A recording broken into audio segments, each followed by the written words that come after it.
বাংলাদেশে সিলেটের এখানে শাহজালাল শাহপরান সহ অসংখ্য পীর আউলিয়ার কবর আছে এবং সেই একটা পবিত্র শহরে পুণ্যভূমিতে শাহজালাল বিজ্ঞান প্রযুক্তি বিশ্ববিদ্যালয় অবস্থান করছে এবং এখানে আপনারা পড়াশোনা করার সুযোগ পেয়েছেন।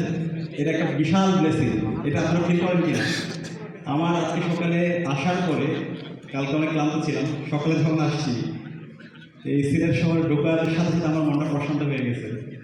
অন্যরকম একটা প্রশান্তির শহর আপনারা থাকেন। তো এই শহরের দীর্ঘদিন একটা ঐতিহ্য আছে। বাংলাদেশের রাজনীতিতে এই শহর এবং এই বিশ্ববিদ্যালয়ে গুরুত্বপূর্ণ অবদান আছে এবং জুলাই বিপ্লবেও আমরা দেখতে পেয়েছি এই বিশ্ববিদ্যালয়ের গুরুত্বপূর্ণ অবদান। এবং জুলাই বিপ্লবের একদম শুরু থেকে শেষ পর্যন্ত নীতি নির্ধারণ এবং মাঠ পর্যায়ের সমন্বয়ের সাথে যেহেতু আমরা কাজ করার সুযোগ পেয়েছি, অসংখ্য স্মৃতি আছে, অসংখ্য আমাদের ঘটনা আছে। সেই কিছু ঘটনা আজকে আপনাদের সাথে শেয়ার করার চেষ্টা করবো। পাশাপাশি আমাদের প্রত্যাশা, বিগত ফেস্টিভ্যালে আমরা অনেক আন্দোলন সংগ্রাম হয়েছে, সব ব্যর্থ হয়েছে।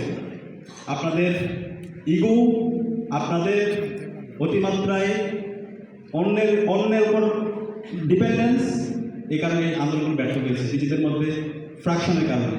কিন্তু এই জুলাই বিপ্লবে সকল রাজনৈতিক দলকে এক বিন্দুতে মিলিত করেছিল এদেশের যুবকরা, এদেশের ছাত্ররা।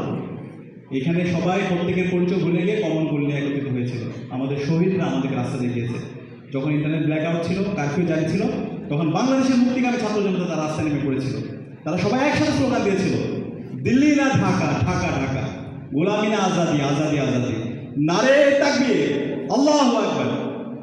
শাহাদাতের তামান্না নিয়ে ঢাকার রামপুরা, বাড্ডা, মিরপুর, সাভার, যাত্রাবাড়ি সহ সারা দেশের মুক্তিকামী ছাত্র জনতা রাস্তা নেমেছিল।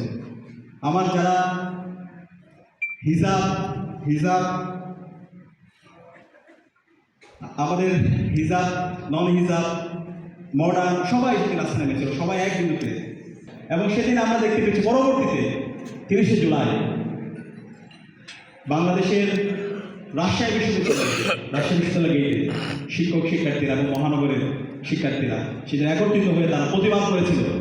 এবং একই সাথে 30শে জুলাই শাহজালাল বিজ্ঞান প্রযুক্তি বিশ্ববিদ্যালয়ের শিক্ষার্থীদেরকে আমরা দেখেছিলাম শিক্ষকদের সাথে নিয়ে, একই সাথে ছাত্ররা এবং মহানগরের ইসলামী ছাত্র শিবির জনশক্তি এবং সাধারণ শিক্ষার্থীরা শাহজালাল বিজ্ঞান প্রযুক্তি বিশ্ববিদ্যালয়ে গেটে যেগুলো আন্দোলন তৈরি করেছিল, সেটা সারা দেশের জন্য একটা সুষম ইন্সপিরেশন ছিল। এবং আপনাদের যে অবদান, সেই 30শে জুলাই আপনারা যেভাবে রাস্তায় নেমেছিলেন, প্রতিবাদ করেছিলেন, আপনাদের সে অবদান এই জাতির সারা জীবন শ্রদ্ধার সাথে স্মরণ রাখবে। এবং এরপর থেকে 30শে জুলাইয়ের পরে আপনারা জানেন কর্মসূচি দেওয়া হয়েছিল remembering hour heroes March for justice. সেদিন জাস্টিস প্রোগ্রাম আমরা হাইকোর্টে করেছিলাম এবং বাংলাদেশের সকল হাইকোর্ট, সুপ্রিম কোর্ট, জজ কোর্টগুলোতে সেদিন কর্মসূচি হয়েছিল। এবং সেই কর্মসূচির মাধ্যমে আন্দোলন নতুনভাবে পুনরুজ্জীবিত হয়েছিল। এবং এরপর থেকে বিভিন্নভাবে চেষ্টা করা হচ্ছিল আন্দোলনকে বন্ধ করার জন্য, কিন্তু আমরা সিদ্ধান্ত নিয়েছিলাম এই আন্দোলন হাসিনার পতন না হওয়ার পর্যন্ত আমরা চালিয়ে যাব। এবং সেই অনুযায়ী পরবর্তীতে হচ্ছে এক দফার ঘোষণা, অসহযোগ আন্দোলন, এবং পরবর্তীতে হচ্ছে মার্চ টু ঢাকা কর্মসূচি। এবং মার্চ টু ঢাকা পরবর্তী খুনি হাসিনা এই দেশ থেকে পালানোর পরে আমরা আমাদের এই ভূখণ্ড, আমাদের এই নতুন বাংলাদেশ আমরা আজাদি পেয়েছি। আজকে আমরা নতুনভাবে স্বাধীন হয়েছি। এবং অসংখ্য আমাদের ইতিহাস আছে, অসংখ্য আমাদের ঘটনা আছে, অসংখ্য আমাদের স্মৃতি আছে। সেই স্মৃতিগুলো আমাদের লিখে রাখা দরকার দলিল হিসাবে। আজকে আমরা দেখতে পাচ্ছি এই ইতিহাসটাকে বিভিন্নভাবে মিসইন্টারপ্রিটেশন করা হচ্ছে, হিস্ট্রিক্যাল করাপশন করার চেষ্টা করা হচ্ছে। যারা ওই সময় দালালি করেছিল খুনি হাসিনার, তারা আজকে বড় বড় বিপ্লবী সাজার চেষ্টা করছে।